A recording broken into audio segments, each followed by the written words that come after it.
नमस्कार, मैं हूं आपके साथ शिप्रा झा। और इस वक्त की बड़ी खबर आ रही है, राहुल गांधी ने नामांकन दाखिल किया है। राहुल गांधी ने वायनाड से नामांकन दाखिल कर दिया है और उनके साथ प्रियंका गांधी वाड्रा भी मौजूद थी। राहुल गांधी के साथ तस्वीरें आप देख पा रहे हैं। केरल के वायनाड सीट से उन्होंने नामांकन का पर्चा भरा है, तो एक पुरानी सीट, परंपरागत सीट रही है। और राहुल गांधी इस वक्त आपको दिखेंगे इस तस्वीर में, उनके साथ प्रियंका गांधी वाड्रा भी मौजूद हैं। तो नॉमिनेशन दाखिल किया है राहुल गांधी ने वायनाड सीट से और ये उसकी तस्वीरें आप इस वक्त देख पा रहे हैं। तो एक बड़ी सीट कह सकते हैं इसे, जिस पर राहुल गांधी को भरोसा है कि यहां के जो लोग हैं उन्हें समर्थन जरूर देंगे, इसलिए इस सीट को चुना गया और वायनाड सीट से उन्होंने नॉमिनेशन फाइल कर दिया है। और इसी बीच बड़ी खबर आपको बता दें, चिराग पासवान को समर्थन देंगे पशुपति पारस। उनका बड़ा बयान सामने आया है। उन्होंने कहा कि चाहे चिराग पासवान की सीट हो या किसी और की, हम समर्थन करेंगे।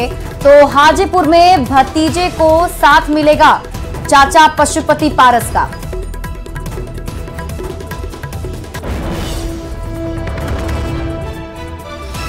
चाहे लोजपा का सीट हो, चिराग पासवान जी का सीट हो, एनडीए का सीट हो, भाजपा का हो, जनता दल यू का हो, उपेंद्र कुशवाहा जी का हो, जीतन राम मांझी जी का हो, सब एनडीए गठबंधन के पार्ट हैं।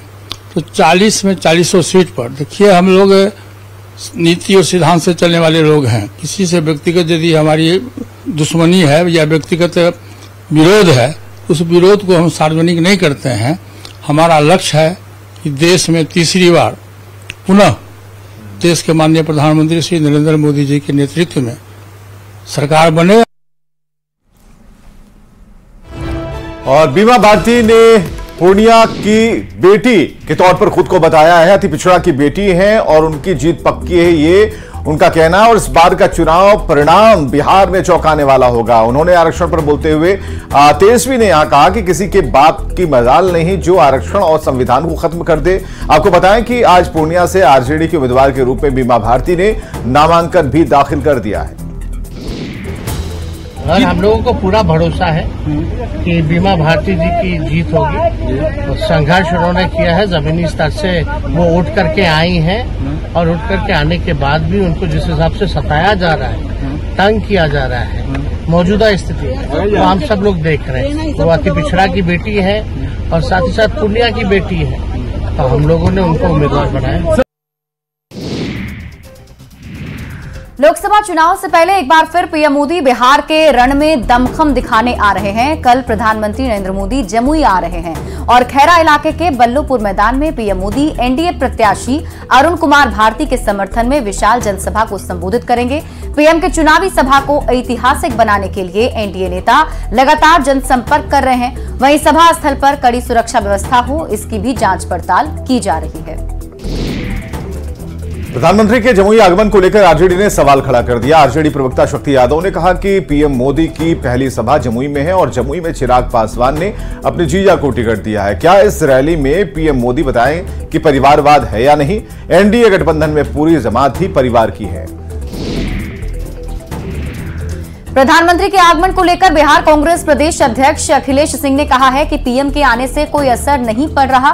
उन्होंने ये भी कहा कि जिस तरह से वादा खिलाफी देश की जनता के साथ मोदी जी ने किया है, निश्चित रूप से जनता इसका जवाब देगी। अखिलेश सिंह ने कहा कि बिहार में डबल इंजन की सरकार है और फिर भी जंगल राज कायम है। हर जगह रेप और लूट की खबरें चल रही हैं। पटना पहुंचे विश्व हिंदू परिषद के पूर्व अंतर्राष्ट्रीय अध्यक्ष प्रवीण तोगड़िया ने कहा कि राम मंदिर चुनाव का मुद्दा न था और न है। राम मंदिर श्रद्धा का मुद्दा है, इसलिए राम मंदिर बन गया है, उसका आनंद लें और काशी मथुरा भी बनेगा। बीजेपी नेता शाहनवाज हुसैन ने इंडिया अलायंस पर निशाना साधा है। पूर्व सांसद शाहनवाज हुसैन ने परिवारवाद और भ्रष्टाचार का मुद्दा उठाते हुए इंडिया अलायंस के लोगों पर भ्रष्टाचार कर अकूत संपत्ति अर्जित करने का आरोप लगाया है।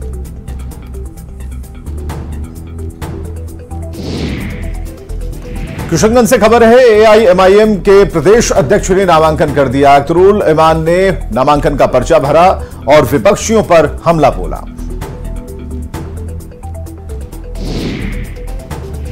बिहार के पूर्व उप मुख्यमंत्री सुशील कुमार मोदी इस बार लोकसभा चुनाव से दूर रहेंगे। सुशील कुमार मोदी चुनाव में बीजेपी की मदद नहीं कर पाएंगे क्योंकि वो गंभीर बीमारी से पीड़ित हैं। सुशील कुमार मोदी पिछले 6 महीने से कैंसर से पीड़ित हैं। खुद सुशील कुमार मोदी ने सोशल मीडिया प्लेटफॉर्म एक्स पर पोस्ट कर इसकी जानकारी दी है।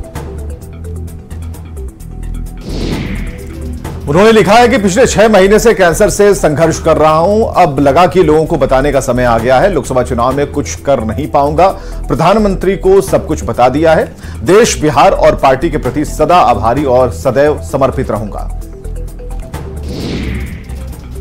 तो वहीं सुशील मोदी के कैंसर से पीड़ित होने पर तेजस्वी यादव ने कहा कि यह जानकर बेहद दुख हुआ कि सुशील मोदी अस्वस्थ हैं, गंभीर बीमारी से पीड़ित हैं। सुशील मोदी की जल्द स्वस्थ होने की कामना करता हूं।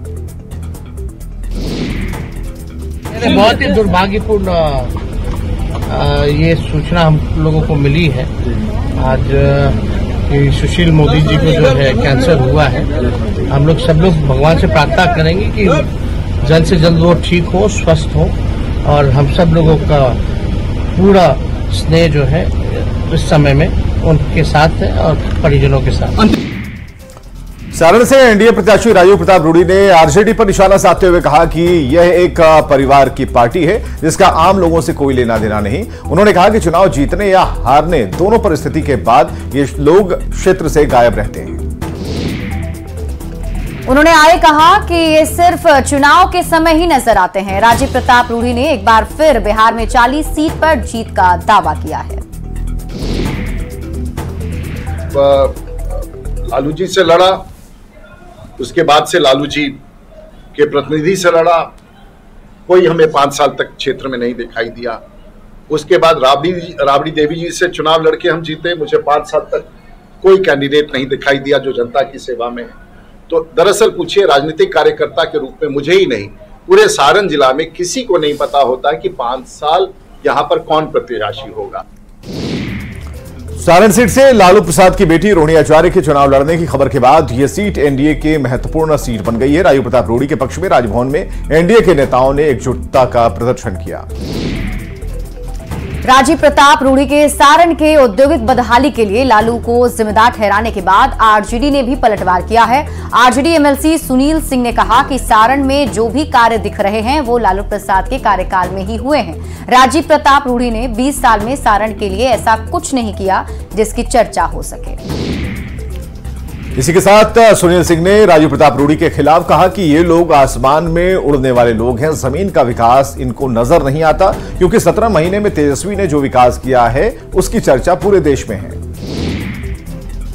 बात करते हैं, हम लोग मुद्दे की बात करते हैं और हम लोगों ने जो 17 महीने में जो काम इस बिहार की धरती पे करके हमारे लीडर तेजस्वी यादव जी ने जो दिखाया है, जो 17 साल जो काम नहीं हुआ वो 17 महीने में हुआ और इसकी भी चर्चा पूरे देश में हुई, हर एक जगह हुई कि कोई भी व्यक्ति 17 महीने में इतना कार्य कोई कर सकता है क्या, और उन्होंने करके दिखाया। जो छपरा का हाल पहले था 20 साल पहले, आज भी वही हाल बना हुआ है। तो भाई देखिए, ये सब हम लोग ढकोसलाबाजी पर विश्वास नहीं करते हैं, हम लोग मुद्दे की बात करते हैं, काम पे विश्वास करते हैं। सिवान लोकसभा सीट से दिवंगत सांसद मोहम्मद शहाबुद्दीन की पत्नी हिना शहाब ने चुनाव लड़ने का ऐलान कर दिया है। हिना ने सिवान से निर्दलीय ही चुनाव लड़ने का ऐलान किया है। हिना के इस ऐलान के बाद आरजेडी की टेंशन बढ़ गई है। हिना शहाब ने दिवंगत सांसद मोहम्मद शहाबुद्दीन के निधन के बाद अनदेखी करने का आरोप लगाया। लोकसभा चुनाव को लेकर हिना शहाब इन दिनों लगातार जनसंपर्क अभियान चला रही हैं। क्षेत्र में घूम घूम कर लोगों से मुलाकात कर रही हैं। कार्यक्रम में ही उन्होंने लोकसभा चुनाव लड़ने का ऐलान किया और कहा कि वो निर्दलीय ही चुनावी मैदान में उतरेंगी। सिवान के गुटनी प्रखंड में उन्होंने कहा कि जिस आरजेडी को मेरे साहब ने जमीन से सींचकर आसमान तक पहुंचाया, उनके निधन के बाद पार्टी ने अनदेखी की। और आपको बताएं कि सिवान बिहार की सबसे हाई प्रोफाइल सीटों में से एक है। बाहुबली नेता शहाबुद्दीन यहां से आरजेडी के सांसद थे और एक समय में सिवान का इलाके में उनका खासा प्रभाव माना जाता था। उनके निधन के बाद क्षेत्र में राजनीतिक हवा बदल गई। शहाबुद्दीन के परिवार से आरजेडी की दूरियां भी बढ़ गई। और झारखंड में इंडिया अलायंस में अभी तक टिकट का बंटवारा पूरी तरह नहीं हो सका है। ऐसे में पूर्व मुख्यमंत्री और जेएमएम के कार्यकारी अध्यक्ष हेमंत सोरेन ने पार्टी और सीएम मुख्यमंत्री के लिए खास संदेश भेजा है। हेमंत सोरेन ने कहा है कि समर्पित कार्यकर्ता को ही लोकसभा चुनाव में जेएमएम का टिकट दिया जाए। 6 या 7 अप्रैल को जेएमएम प्रत्याशी की घोषणा हो सकती है और इसी बीच अपने कोटे की 5 सीट के लिए प्रत्याशियों के नाम तय कर दिए हैं। इनमें राजमहल, गिरिडीह और सिंहभूम से एक ही प्रत्याशी का नाम है, जबकि जमशेदपुर और दुमका से 2-2 प्रत्याशी का नाम रेस में है। करते हैं कि जो हमारी पार्टी के समर्पित लोग हैं, पुराने लोग हैं, डिवोटेड लोग हैं, उन्हें तरजीह मिले, उन्हें तवज्जो मिले और उन्हें मौका मिले। और आप देखेंगे जो भी उम्मीदवारों की घोषणा होगी उसमें आपको इसी तरह की तस्वीर देखने को मिलेगी। लेकिन विचार विमर्श के उपरांत और अंततः फैसला केंद्रीय आला कमान को करना है, विश्वगुरु शिबू सोरेन को करना है, हेमंत सोरेन जी को करना है, तो जो भी उचित लगेगा। लेकिन अभी तक का जो माहौल है उसमें जो पार्टी के समर्पित लोग हैं, हम बाहरी जनता पार्टी नहीं है, हम झारखंड मुक्ति मोर्चा है। झारखंड में झारखंड मुक्ति मोर्चा के प्रति समर्पित और झारखंडी विषयों को लेकर संवेदनशील व्यक्ति जो होंगे उन्हें ही टिकट देने का काम पार्टी करेगी। ऐसा ही अभी तक ये ट्रेंड रहा है हमारी। कब तक घोषणा हो जाएगी? देखिए, बहुत जल्द, मुझे लगता है 6 या 7 तारीख को। बीजेपी सांसद दीपक प्रकाश ने विपक्षी गठबंधन की ओर से प्रत्याशी के नाम के ऐलान में हो रही देरी पर तंज कसा है।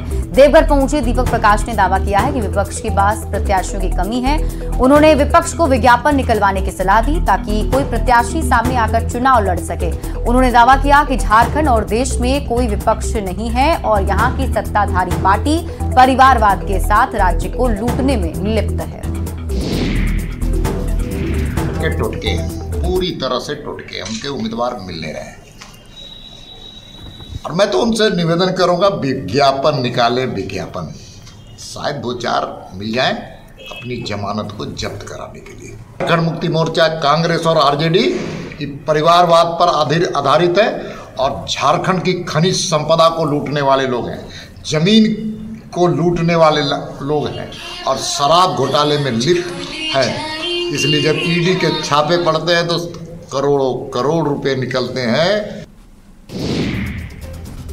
हजारीबाग में मंगलवार को निकाले गए मंगला जुलूस में बीजेपी उम्मीदवार और हजारीबाग से विधायक मनीष जायसवाल शामिल हुए। उन्होंने जुलूस में शामिल होकर खूब लाठियां भाजी और साथ ही लाठी के साथ करतब भी करते नजर आए।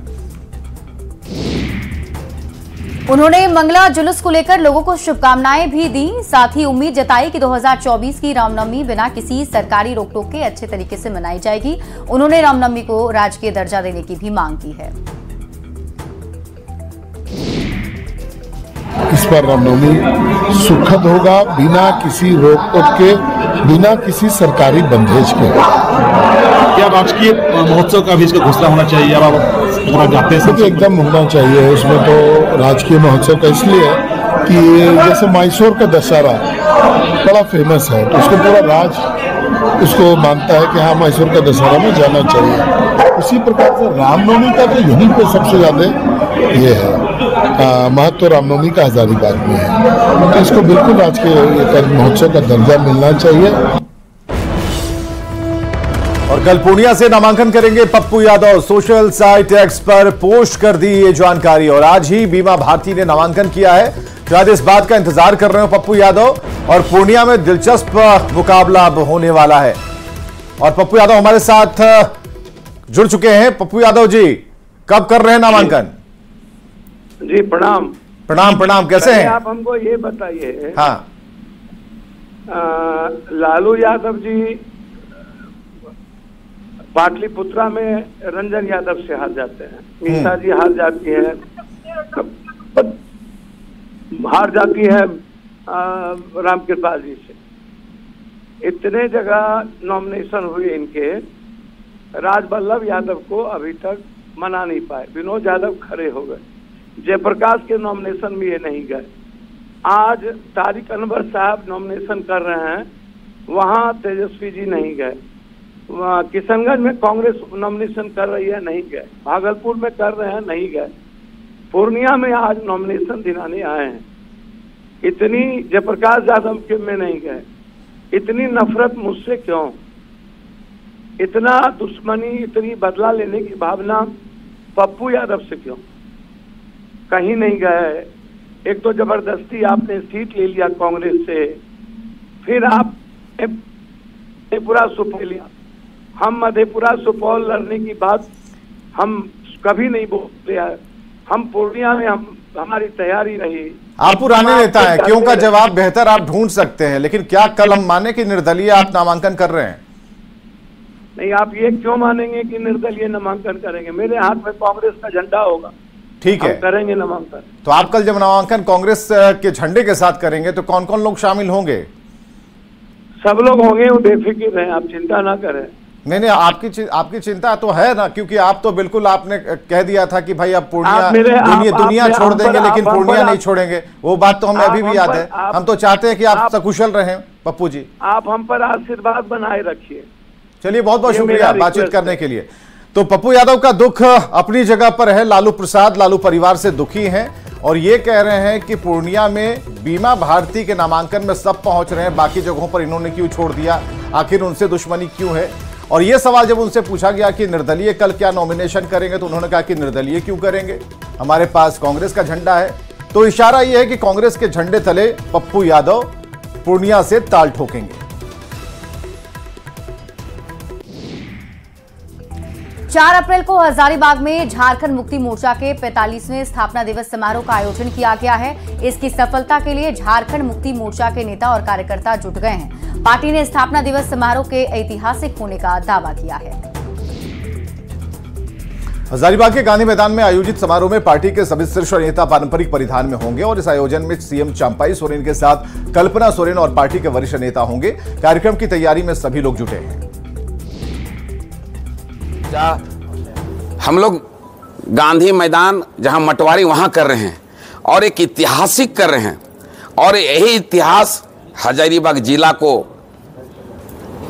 नया दिशा देगा। और उसी दिन हम लोग शपथ लेंगे कि इस बार यूपीए गठबंधन को जो प्रत्याशी है 100 नहीं 200% हजारीबाग में झारखंड मुक्ति मोर्चा के लोग जिताने का काम करेंगे। धनबाद, गिरिडीह, कोडरमा के बीजेपी के चुनाव प्रभारी और बिहार के सह प्रभारी दीपक प्रकाश देवघर पहुंचे। उन्होंने झारखंड में सभी 14 सीट पर एनडीए की जीत का दावा किया। साथ ही एनडीए में कार्यकर्ताओं की नाराजगी से इनकार करते हुए बीजेपी को बड़ा और सुखी परिवार बताया। उन्होंने बिहार के जमुई में पीएम मोदी के दौरे का स्वागत किया और साथ ही दावा किया कि इतिहास में बिहार को तप की भूमि कहा गया है और यही वजह है कि बिहार से चुनावी शंखनाद किया जा रहा है। कोई नाराजगी दिखती नहीं, बड़ा परिवार है, सुखी परिवार है। 14 का 14 सीट में एनडीए गठबंधन के प्रत्याशी चुनाव जीतेंगे और 400 पार में वो संख्या 14 कमल फूल का झारखंड का होगा। खबर ताइवान से है, जहां 25 साल का सबसे तगड़ा भूकंप आया है। ताइवान की राजधानी ताइपे में 7.5 तीव्रता वाले भूकंप से बड़ी तबाही हुई। ताइवान से दिल दहला देने वाली तस्वीरें सामने आई हैं। कई इमारतें जमींदोज हो चुकी हैं। भूकंप के बाद जापान और फिलीपींस में सुनामी का अलर्ट जारी किया गया है। भूकंप के बाद लोगों को बचाने के लिए रेस्क्यू ऑपरेशन चलाए जा रहे हैं।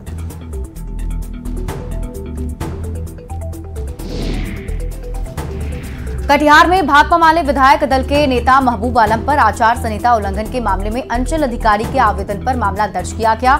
जानकारी के मुताबिक विधायक निजी गाड़ी में पार्टी का झंडा और विधायक बलरामपुर विधानसभा के पट्टी लगाकर घूम रहे थे। और इसी बात को लेकर भाकपा माले विधायक दल के नेता और बलरामपुर विधायक महबूब आलम पर मामला दर्ज किया गया।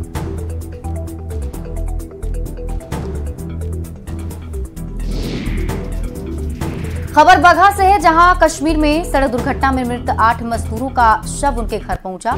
पश्चिमी चंपारण के 8 मजदूरों की 6 दिन पहले कश्मीर में मौत हो गई थी। जानकारी के मुताबिक टैक्सी के खंडहर में गिरने के कारण मजदूरों की मौत हुई थी।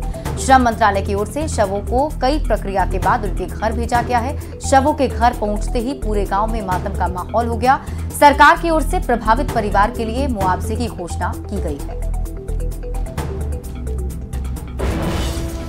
दरभंगा से बड़ी खबर है, बैंक प्रबंधक का गिरफ्तार किया गया है। घूस लेते बैंक प्रबंधक को गिरफ्तार किया गया।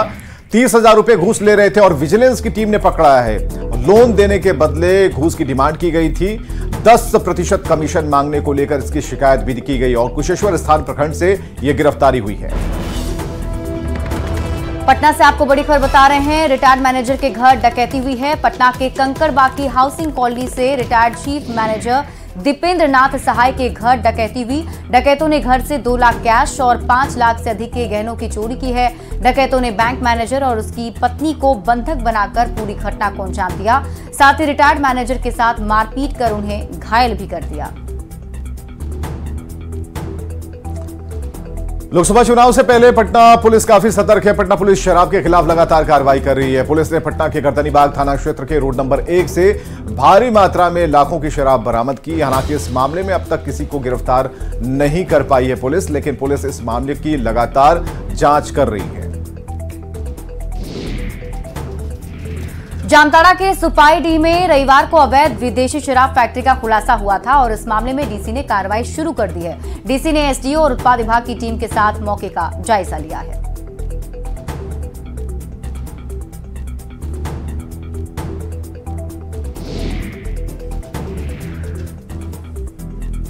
गोड्डा से खबर, जहां सदर अस्पताल में लगातार दूसरे दिन प्रसव के बाद महिला की मौत का सिलसिला जारी है। यहां 2 दिन पहले एक महिला की प्रसव के बाद मौत हो गई थी और उसके बाद भारी बवाल हुआ था। इसके बाद एक आदिवासी महिला की भी मौत हो गई। हालात बिगड़ने पर उसे आनन फानन में रेफर किया गया, लेकिन अस्पताल से करीब 500 मीटर दूर ही उसने दम तोड़ दिया। मृतक महिला पथरगामा के डुमरिया गांव की रहने वाली थी। परिजनों का आरोप है कि अस्पताल की लापरवाही से ही मौत हुई है। साथ ही यहां एक भी महिला डॉक्टर मौजूद नहीं है और सहिया नर्स के भरोसे ही अस्पताल चलता है। इधर अस्पताल उपाधीक्षक ने सिस्टम में सुधार का भरोसा दिलाया है। और खबरें लगातार जारी